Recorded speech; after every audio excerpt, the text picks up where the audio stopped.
नमस्कार दोस्तों। आज सुनते हैं मुंशी प्रेमचंद जी की कहानी स्वर्ग की देवी। भाग्य की बात। शादी विवाह में आदमी का क्या अख्तियार। जिससे ईश्वर ने या उनके नायबों ब्राह्मणों ने तय कर दी उससे हो गई। बाबू भारदास ने लीला के लिए सुयोग्य वर खोजने में कोई बात उठा नहीं रखी, लेकिन जैसा घरवर वे चाहते थे वैसा न पा सके। वह लड़की को सुखी देखना चाहते थे, जैसा हर एक पिता का धर्म है, किंतु इसके लिए उनकी समझ में संपत्ति ही सबसे जरूरी चीज थी। चरित्र या शिक्षा का स्थान गौण था। चरित्र तो किसी के माथे पर नहीं लिखा रहता, और शिक्षा शिक्षा का आजकल के जमाने में मूल्य ही क्या है। हाँ, संपत्ति के साथ शिक्षा भी हो तो क्या पूछना। ऐसा घर उन्होंने बहुत ढूंढा, पर ना मिला। ऐसे घर हैं ही कितने जहां दोनों पदार्थ मिले। दो चार मिले भी तो अपनी बिरादरी के न थे। बिरादरी भी मिली तो जायजा न मिला। जायजा भी मिला तो शर्तें न तय हो सकी। इस तरह मजबूर होकर भारतदास को लीला का विवाह लाला संत सरन के लड़के सीता सरन से करना पड़ा। अपने बाप का इकलौता बेटा था। थोड़ी बहुत शिक्षा भी पाई थी। बातचीत सलीके से करता था। मामले मुकदमे समझता था और जरा दिल का रंगीला भी था। सबसे बड़ी बात यह थी कि रूपवान, बलिष्ठ, प्रसन्न मुख और साहसी आदमी था। मगर विचार वही बाबा आदम के जमाने के थे। पुरानी जितनी बातें हैं सब अच्छी, नई जितनी बातें हैं सब खराब। जायदाद के विषय में जमींदार साहब नए नए दफों का व्यवहार करते थे। वहां अपना कोई अख्तियार न था, लेकिन सामाजिक प्रथाओं के कट्टर पक्षपाती थे। सीता सरन अपने बाप को जो करते देखता या कहते देखता वही खुद भी करता और कहता था। उसमें खुद सोचने की शक्ति ही न थी। बुद्धि की मंदता बहुधा सामाजिक अनुदारता के रूप में प्रकट होती है। लीला ने जिस दिन घर में पांव रखा उसी दिन उसकी परीक्षा शुरू हो गई। वे सभी काम जिनकी उसके घर में तारीफ होती थी यहां वर्जित थे। उसे बचपन से ताजी हवा पर जान देना सिखाया गया था। यहां उसके सामने मुंह खोलना भी पाप था। बचपन से सिखाया गया था रोशनी ही जीवन है। यहां रोशनी के दर्शन भी दुर्लभ थे। घर पर अहिंसा, क्षमा और दया ईश्वरीय गुण बताए गए थे। यहां इसका नाम लेने की भी स्वाधीनता न थी।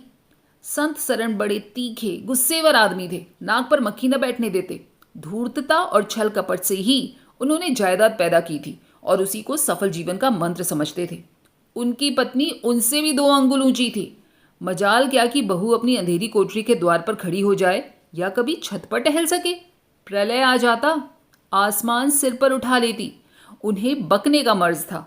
दाल में नमक का जरा तेज हो जाना उन्हें दिन भर बकने के लिए काफी बहाना था। मोटी ताजी महिला थी। छींट का घाघरेदार लहंगा पहने, पानदान बगल में रखे, गहनों से लदी हुई, सारे दिन बरौठे में माची पर बैठी रहती थीं। क्या मजाल कि घर में उनकी इच्छा के विरुद्ध एक पत्ता भी हिल जाए। बहू की नई नई आदतें देख देख जला करती थीं। अब काहे को आबरू रहेगी, मुंडेर पर खड़ी होकर झांकती है। मेरी लड़की ऐसी दीदा दिलेर होती तो गला घोंट देती। न जाने इसके देश में कौन लोग बसते हैं। गहने नहीं पहनती, जब देखो नंगी बुच्ची बनी बैठी रहती है। यह भी कोई अच्छे लक्षण है। लीला के पीछे सीता सरन पर भी फटकार पड़ती। तुझे भी चांदनी में सोना अच्छा लगता है, क्यों? तू भी अपने को मर्द कहेगा? वह मर्द कैसा कि औरत उसके कहने में न रहे। दिन भर घर में घुसा रहता है। मुंह में जबान नहीं है, समझाता क्यों नहीं? सीता सरन कहता, अम्मा, जब कोई मेरे समझाने से माने तब तो। माँ कहती, मानेगी क्यों नहीं? तू मर्द है कि नहीं? मर्द वह चाहिए कि कड़ी निगाह से देखे तो औरत कांप उठे। सीता सरन कहता, तुम तो समझाती ही रहती हो माँ। उस पर माँ का जवाब होता, अरे मेरी उसे क्या परवाह। समझती होगी बुढ़िया 4 दिन में मर जाएगी, तब मैं मालकिन ही हो जाऊंगी। सीता सरन, तो मैं भी तो उसकी बातों का जवाब नहीं दे पाता माँ। देखती नहीं हो कितनी दुर्बल हो गई है। वह रंग ही नहीं रहा। उस कोठरी में पड़े पड़े उसकी दशा बिगड़ती जा रही है। बेटे के मुंह से ऐसी बात सुन माता आग हो जाती और सारे दिन जलती। कभी भाग्य को कोसती, कभी समय को। सीता सरन माता के सामने तो ऐसी बातें करता, लेकिन लीला के सामने जाते ही उसकी मति बदल जाती थी। वह वही बातें करता जो लीला को अच्छी लगती थीं। यहाँ तक कि दोनों वृद्धा की हंसी उड़ाते। लीला को इसमें और कोई सुख न था। वह सारे दिन कुड़ती रहती। कभी चूल्हे के सामने बैठी न थी, पर यहाँ पसेरियों आटा थोपना पड़ता। मजूरों और टहलुओं के लिए भी रोटियां पकानी पड़ती। कभी कभी वह चूल्हे के सामने बैठी घंटों रोती। यह बात न थी कि यह लोग कोई महाराज रसोइया न रख सकते हों, पर घर की पुरानी प्रथा यही थी कि बहू खाना पकाए और उस प्रथा को निभाना जरूरी था। सीता सरन को देखकर लीला का संतप्त हृदय एक क्षण के लिए शांत हो जाता था। गर्मी के दिन थे और संध्या का समय। बाहर हवा चलती, भीतर देह फूकती थी। लीला कोठरी में बैठी एक किताब देख रही थी कि सीता सरन ने आकर कहा, यहाँ तो बड़ी गर्मी है, बाहर बैठो। लीला, यह गर्मी उन तानों से तो अच्छी है जो अभी सुनने पड़ेंगे। सीता सरन ने कहा, आज अगर बोली तो मैं भी बिगड़ जाऊंगा। लीला बोली, तब तो मेरा घर में रहना भी मुश्किल हो जाएगा। सीता सरन ने हंसते हुए कहा, बला से अलग रहेंगे। लीला, मैं तो मर भी जाऊं तो भी अलग न रहूं। वह जो कुछ कहती सुनती हैं, अपनी समझ से मेरे भले के लिए ही तो कहती सुनती हैं। उन्हें मुझसे कोई दुश्मनी थोड़े ही है। हाँ, हमें उनकी बातें अच्छी न लगे, यह दूसरी बात है। उन्होंने खुद वह कष्ट झेले हैं जो वह मुझे झेलवाना चाहती हैं। उनके स्वास्थ्य पर उन कष्टों का जरा भी असर नहीं पड़ा। वह इस 65वें वर्ष में भी मुझसे कहीं ज्यादा टांटी हैं। फिर उन्हें कैसे मालूम हो सकता है कि इन कष्टों से स्वास्थ्य बिगड़ सकता है?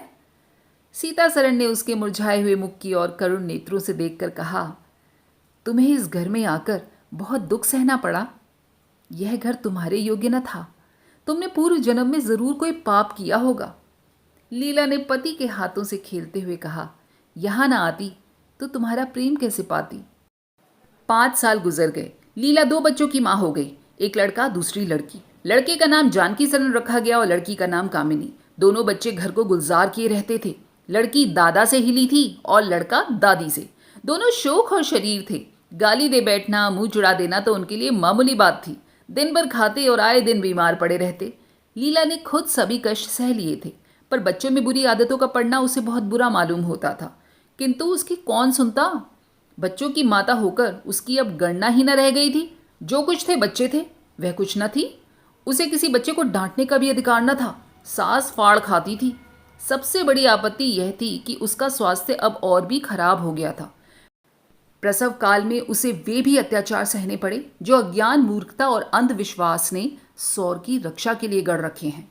उस काल कोठरी में जहां हवा का गुजर था, न प्रकाश का न सफाई का, चारों ओर दुर्गंधा और सील और गंदगी भरी हुई थी। उसका कोमल शरीर सूख गया। एक बार जो कसर रह गई थी वह दूसरी बार पूरी हो गई। चेहरा पीला पड़ गया, आंखें धंस गईं। ऐसा मालूम होता बदन में खून ही नहीं रहा, सूरत ही बदल गई। गर्मियों के दिन थे। एक तरफ आम पके तो दूसरी तरफ खरबूजे। इन दोनों फलों की ऐसी अच्छी फसल पहले कभी नहीं हुई थी। अब की इनमें इतनी मिठास न जाने कहां से आ गई थी कि कितना ही खाओ मन न भरे। संत सरन के इलाके से आम और खरबूजे के टोकरे भरे चले आते थे। सारा घर खूब उछल उछल कर खाता था। बाबू साहब तो पुरानी हड्डी के आदमी थे। सवेरे 1 सैकड़े आमों का नाश्ता करते, फिर पसेरी भर खरबूजे चट कर जाते। मालकिन उनसे पीछे रहने वाली न थी। उन्होंने तो एक वक्त का भोजन ही बंद कर दिया।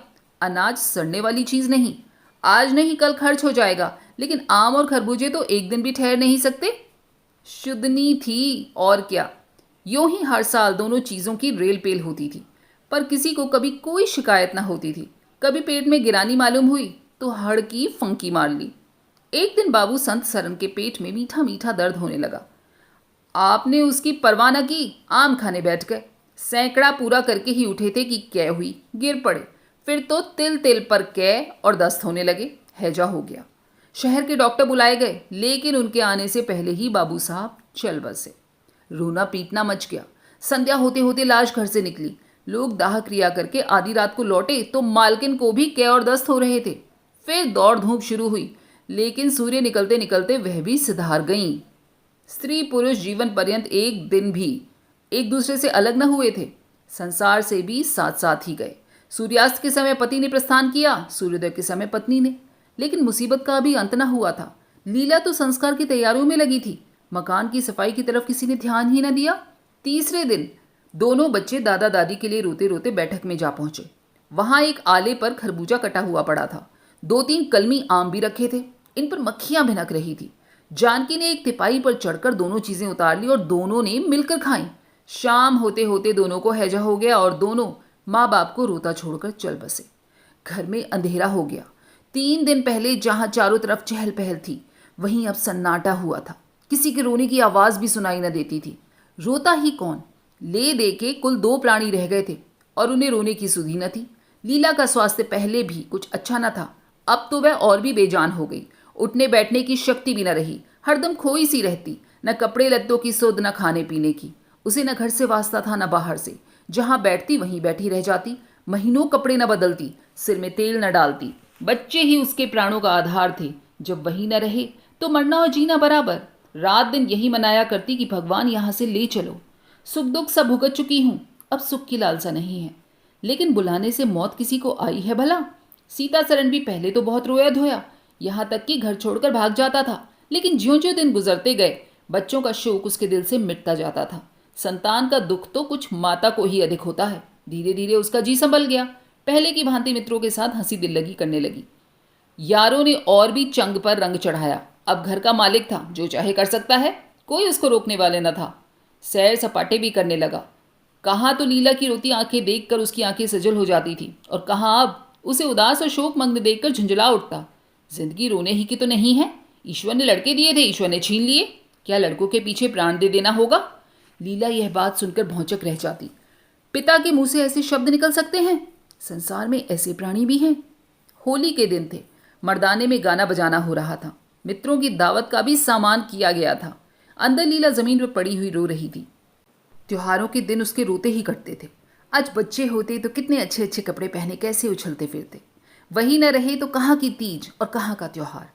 सहसा सीतासरण ने आकर कहा, क्या दिन भर रोती ही रहोगी? जरा कपड़े तो बदल डालो, आदमी बन जाओ। यह क्या तुमने अपनी गत बना रखी है? लीला, तुम जाओ अपनी महफिल में बैठो, तुम्हें मेरी क्या फिक्र पड़ी है? सीतासरण, क्या दुनिया में और किसी के लड़के नहीं मरते? तुम्हारे ही सर ये मुसीबत आई है?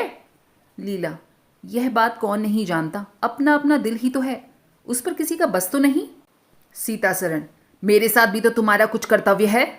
लीला ने कौतूहल से पति को देखा, मानो उसका आशय नहीं समझी, फिर मुंह फेर कर रोने लगी। सीतासरण, मैं अब इस मनहूसत का अंत कर देना चाहता हूं। अगर तुम्हारा अपना दिल पर काबू नहीं है तो मेरा भी अपने दिल पर काबू नहीं है। मैं अब जिंदगी भर मातम नहीं मना सकता। लीला, तुम राग रंग मनाते हो, मैं तुम्हें मना तो नहीं करती। मैं रोती हूं तो क्यों रोने नहीं देते? सीतासरण, मेरा घर रोने के लिए नहीं है। लीला, अच्छी बात है, तुम्हारे घर में न रोऊंगी। लीला ने देखा, मेरे स्वामी मेरे हाथों से निकल रहे हैं। उन पर विषय का भूत सवार हो गया है और कोई समझाने वाला नहीं है।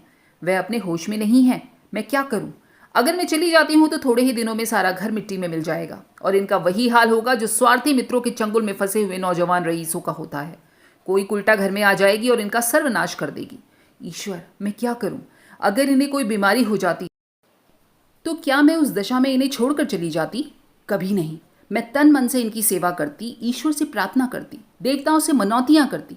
माना इन्हें शारीरिक रोग नहीं है, लेकिन मानसिक रोग अवश्य है। आदमी रोने की जगह हंसे और हंसने की जगह रोए, उसके दीवाना होने में क्या संदेह है? मेरे चले जाने से इनका सर्वनाश हो जाएगा। इन्हें बचाना मेरा धर्म है। हाँ, मुझे अपना शोक भूल जाना होगा। रोऊंगी, रोना तो तकदीर में लिखा ही है। रोऊंगी, लेकिन हंस हंस कर। अपने भाग्य से लड़ूंगी। जो जाते रहे उनके नाम को रोने के सिवा और कर ही क्या सकती हूँ, लेकिन जो है उसे न जाने दूंगी। ओ ए टूटे हुए हृदय, आज तेरे टुकड़ों को जमा करके एक समाधि बनाऊं और अपने शोक को उसके हवाले कर दूं। और रोने वाली आंखों, आओ मेरे आंसुओं को अपनी विहंसित छटा में छिपा लो। आओ मेरे आभूषणों, मैंने बहुत दिनों तक तुम्हारा अपमान किया है, मेरा अपराध क्षमा करो। तुम मेरे भले दिनों के साथी हो, तुमने मेरे साथ बहुत विहार किए। अब इस संकट में मेरा साथ दो, मगर दगा न करना, मेरे भेदों को छिपाए रखना। लीला सारी रात बैठी अपने मन से यही बातें करती रही। उधर मर्दाने में धमा चौकड़ी मची हुई थी। सीतासरण नशे में चूर, कभी गाता था, कभी तालियां बजाता था। उसके मित्र लोग भी उसी रंग में रंगे हुए थे। मालूम होता था उनके लिए भोग विलास के सिवा और कोई काम ही नहीं है। पिछले पहर को महफिल में सन्नाटा हो गया। हू हा की आवाजें बंद हो गई। लीला ने सोचा, क्या लोग कहीं चले गए या सो गए? एकाएक सन्नाटा क्यों हो गया? जाकर दहलीज में खड़ी हो गई और बैठक में झांक कर देखा, सारी देह में एक ज्वाला सी दौड़ गई। मित्र लोग विदा हो गए थे। सामाजियों का पता न था। केवल एक रमणी मसनद पर लेटी हुई थी और सीतासरण उसके सामने झुका हुआ उससे बहुत धीरे धीरे बातें कर रहा था। दोनों के चेहरों और आंखों से उनके मन के भाव साफ झलक रहे थे। एक की आंखों में अनुराग था, दूसरों की आंखों में कटाक्ष। एक भोला भाला हृदय एक मायाविनी रमणी के हाथों लुटा जाता था। लीला की संपत्ति को उसकी आंखों के सामने एक छलनी चुराए लिए जाती थी। लीला को ऐसा क्रोध आया कि इसी समय चलकर इस उल्टा को आड़े हाथों लूं। ऐसा दुत्कारों कि वह भी याद करे, खड़ी खड़ी निकाल दूं। वह पत्नी भाव जो बहुत दिनों से सो रहा था जाग उठा और उसे विकल करने लगा, पर उसने जब्त किया। वेग से दौड़ती हुई तृष्णाएं अकस्मात न रोकी जा सकती थी। वह उल्टे पांव भीतर लौट आई और मन को शांत करके सोचने लगी। वह रूप रंग में, हाव भाव में, नखे तिल्ले में उस दुष्टा की बराबरी नहीं कर सकती। बिल्कुल चांद का टुकड़ा है, अंग अंग में स्फूर्ति भरी हुई है, पोर पोर में मद झलक रहा है। उसकी आंखों में कितनी तृष्णा है, तृष्णा नहीं बल्कि ज्वाला। लीला उसी वक्त आईने के सामने गई। आज कई महीनों के बाद उसने आईने में अपनी सूरत देखी। उसके मुख से एक आह निकल गई। शोक ने उसकी काया पलट कर दी थी। उस रमणी के सामने वह ऐसी लगती थी जैसे गुलाब के सामने जूही का फूल। सीता सरन का खुमार शाम को टूटा। आंखें खुली तो सामने लीला को खड़ी मुस्कुराते देखा। उसकी अनोखी छवि आंखों में समा गई। ऐसे खुश हुआ मानो बहुत दिनों के वियोग के बाद उससे भेंट हुई हो। उसे क्या मालूम था कि यह रूप भरने के लिए लीला ने कितने आंसू बहाए हैं। केशों में यह फूल गूंथने के पहले आंखों से कितने मोती पिरोए हैं। उन्होंने एक नवीन प्रेमोत्साह से उठकर उसे गले लगा लिया और मुस्कुराकर बोले, आज तो तुमने बड़े बड़े शस्त्र सजा रखे हैं, कहाँ भागूं? लीला ने अपने हृदय की ओर उंगली दिखाकर कहा, यहाँ आ बैठो, बहुत भागे फिरते हो, अब तुम्हें बांध कर रखूंगी। बाग की बहार का आनंद तो उठा चुके, अब इस अंधेरी कोठरी को भी देख लो। सीता सरन ने लज्जित होकर कहा, उसे अंधेरी कोठरी मत कहो लीला, वह प्रेम का मानसरोवर है। इतने में बाहर से किसी मित्र के आने की खबर आई। सीता सरन चलने लगे तो लीला ने उनका हाथ पकड़कर कहा, मैं न जाने दूंगी। सीता सरन, अभी आता हूँ। लीला, मुझे डर लगता है, कहीं तुम चले न जाओ। सीता सरन बाहर आए तो मित्र महाशय बोले, आज दिन भर सोते ही रहे क्या? बहुत खुश नजर आते हो। इस वक्त तो वहां चलने की ठहरी थी ना, तुम्हारी राह देख रही है। सीता सरन, चलने को तो तैयार हूं, लेकिन लीला जाने नहीं देती। मित्र, निरे गाउदी ही रहे, आ गए फिर बीवी के पंजे में, फिर किस बिरते पर गरमाए थे? सीता सरन ने कहा, लीला ने घर से निकाल दिया था, तब आश्रय ढूंढता फिरता था, अब उसने द्वार खोल दिए हैं और खड़ी बुला रही है। इस पर मित्र बोला, अजी यहाँ वह आनंद कहाँ, घर को लाख सजाओ तो क्या बाग हो जाएगा?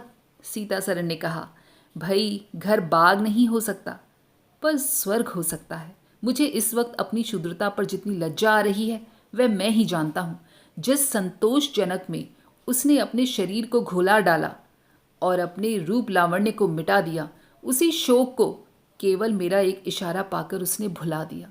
ऐसा भुला दिया मानो कभी शोक हुआ ही नहीं। मैं जानता हूँ कि वह बड़े से बड़ा कष्ट सह सकती है। मेरी रक्षा उसके लिए आवश्यक है। जब अपनी उदासीनता के कारण उसने मेरी दशा बिगड़ती देखी तो अपना सारा शोक भूल गई। आज मैंने उसे अपने आभूषण पहनकर मुस्कुराते हुए देखा तो मेरी आत्मा पुलकित हो उठी। मुझे ऐसा मालूम हो रहा है कि वह स्वर्ग की देवी है और केवल मुझ जैसे दुर्बल प्राणी की रक्षा करने के लिए ही भेजी गई है। मैंने उसे जो कठोर शब्द कहे, वे अगर अपनी सारी संपत्ति बेचकर भी मिल सकते तो लौटा लेता। लीला वास्तव में स्वर्ग की देवी है।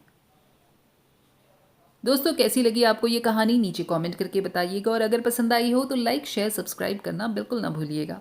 फिर मिलेंगे अगली बार ऐसी ही दिल छू जाने वाली कहानियों के साथ। तब तक अपना और अपनों का ढेरों ख्याल रखिएगा। स्वस्थ रहिए, मस्त रहिए। नमस्कार और धन्यवाद।